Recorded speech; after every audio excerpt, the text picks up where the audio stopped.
நான் நர்சரிக்கு விசிட் வந்திருந்தேன். எதுக்காக அப்படின்னா ரோஜா செடிகளை பார்த்துட்டு போகலாம் அப்படின்ட்டு வந்த இடத்துல ஒரு மெத்தடை வந்து ஃபாலோ பண்ணியிருந்தாங்க. இந்த ஒரு மெத்தடை நான் ரீசெண்ட் டேஸில் உங்களுக்கு நிறைய இடத்துல சொல்லியிருப்பேன். ரோஜா செடிகளை வளர்க்குறவங்க பூக்களை அப்படியே விட்டு வைக்காதீங்க, பூத்து முடிச்சதுக்கப்புறம் அதை கட் பண்ணிடணும் அப்படின்ட்டு.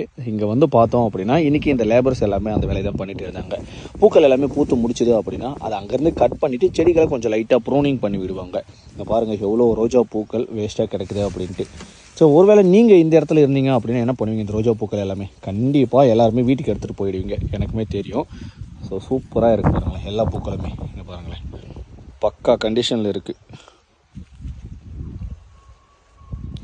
ஒன்ஸ் கட் பண்ணிவிட்டு அந்த எக்ஸ்ட்ரா பிரான்ச்சஸ் எல்லாமே கட் பண்ணி போட்டுட்டு என்ன பண்ணுவாங்கன்னா டிஏபி ஃபெர்டிலைசர் வந்து கொடுப்பாங்க. அதுக்கப்புறம் சூப்பராக வரும். ஒரு பூ கூட இல்லாமல் கட் பண்ணி மொத்தமாக எடுத்து முடிச்சுடுவாங்க. பரவாயில்ல தம்பி, நர்சரியில் கொடுக்குற டிப்ஸ் எல்லாமே நீங்கள் சூப்பராக அப்படியே லைவில் கொடுத்துட்றீங்க அப்படின்ட்டு யாராவது நினச்சிங்க அப்படின்னா அப்படியே இந்த வீடியோவுக்கு ஒரு லைக்கை தட்டி விட்டுட்டு